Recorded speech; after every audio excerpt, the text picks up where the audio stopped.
Ассалаумалейкум, каналыма қош келдіңіздер. Бүгін көпшіліктің сұрауымен кірпікті, қасты өсіруге көмектесетін өте керемет бальзам деп айтылады. Бұл негізі майлардың қосындысынан жасалынатын кірпікті өсіретін керемет бальзам дайындаймыз.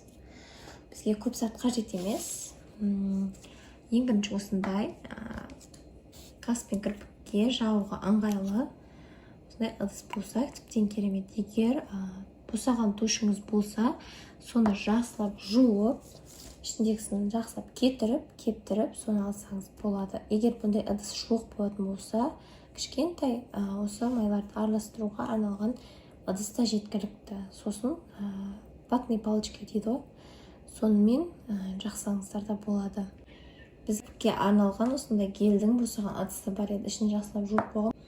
Ең бірінші бізге қажетті дүние ол майсана майы, касторовое масло. Майсана майы кірпік пен қасты, шашты өсіруге өте жақсы қызмет атқарады. Әрі көз айналасындағы әжімді кетіруге көмектеседі. Касторовое маслоның пайдасы орасан зор. Әрбір қызда міндетті түрде болу керек май. Сосын мен осма майын қосайын деп тұрмын. Осма майы қас пен кірпікті өсіруде номер 1 десем де болады. Әшейін өзін жағып та көп нәтижеге жетуге болады. Ал бүгін мен ең нәтижелі деген, ең керемет көмектеседі деген майларды қосып, жақсы бальзам шығарайын деп тұрмын иншалла. Үшінші затымыз ол аевит витамині. Кез келген аптекада өте қолжетімді бағада сатылады. А және Е витаминінің қосындысы.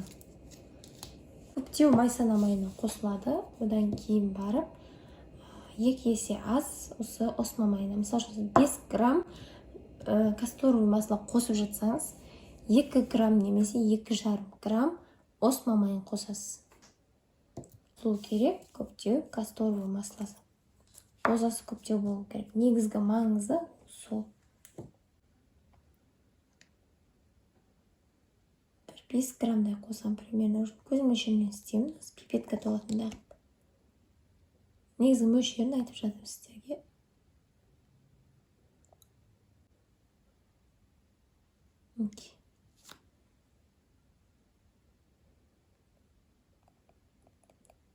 Бізге 5 капсуласы керек болады. 5 капсуласын осы шприцпен сорып аламыз.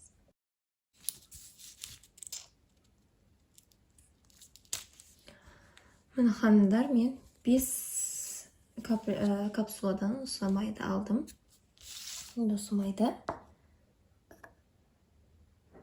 араластырамыз. Жақсылап араластырып жібереміз.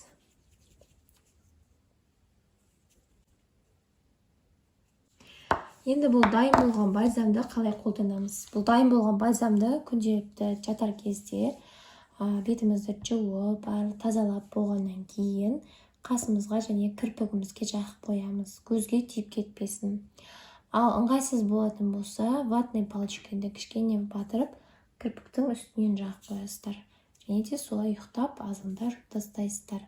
Ал егер көзіңіз ауырып, немесе көзіңізде қандай да бір шаршау болатын болса, біраз 30 минуттай қалдырып, сосын кішкене ватный дискпен сүртіп, сосын ұйықтасаңыздар да болады. Мен негізі өзім түнге қалдырамын, кейін азында жуып тастаймын. Нәтижесі бір айда керемет байқалады. Міндетті түрде жасап көріңіздер. Өте пайдалы бальзам. Каналыма тіркеліп қойыңыздар, комментарияда өз нәтижелеріңізбен бөлісіңіздер.